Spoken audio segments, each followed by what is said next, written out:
Dear all, we have read about many great African writers. David Diop is one such African writer who died at a very young age. His full name is David Mendes Diop. He is one of the most promising French West African poets, known for his contribution to the Negritude literary movement. His work reflects his anti colonial stance and his hope for an independent Africa. On July 9, 1927, David Mendes Diop was born in Bordeaux, France, to a Cameroonian mother and a Senegalese father. Although he grew up in France and lived most of his life there, Diop spent significant time living and teaching in Africa, which helped reinforce his opposition to European society.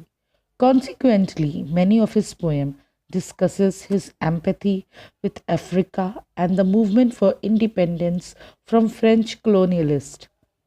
Influenced by Aimé Césaire, his works first appeared in the journal Présence africaine and in Leopold Senghor's anthology de la Nouvelle Poésie Negrite El Malgache. Diop poems in Coupe de Pilon 1956, which is Pounding, is only surviving collection, are angry protestation and depiction of the evils of slavery and colonialism. In 1960, Diop was killed in an airplane crash traveling home to France from Dakar, Senegal. He had only published one volume of poems and a number of reviews and essays, but at the age of 33, he had already established himself as an important writer in the Negritude movement and one of the most highly regarded men of letters in West Africa. So let us discuss summary of his poem Africa. Africa by David Diop, who has written many poems fighting against the racial injustice.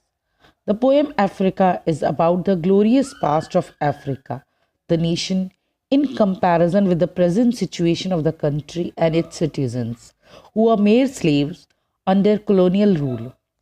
The opening line of the poem expresses the poet's love for his nation,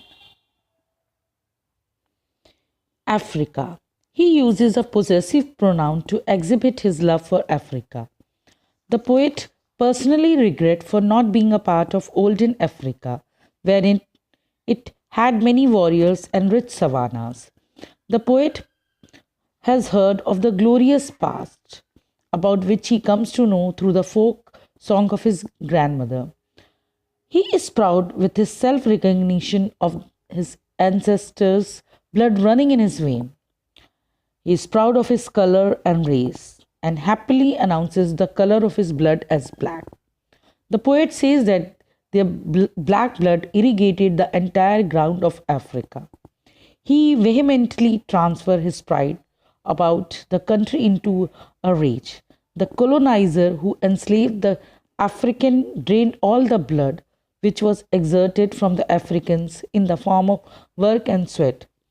The poet becomes ferocious and questions the silent submission of the Africans. He cannot digest the thought and the sight of the African being bent with scars for the whip held by the colonizers. The poet listens to a voice that talks about a tree which is found alone amidst wide and faded flowers. The voice addresses the poet as an angry man. The voice says him that the tree is Africa, the poet's own Africa. Like the tree going impatiently, Africa would also taste the fruit of liberty soon. Thank you.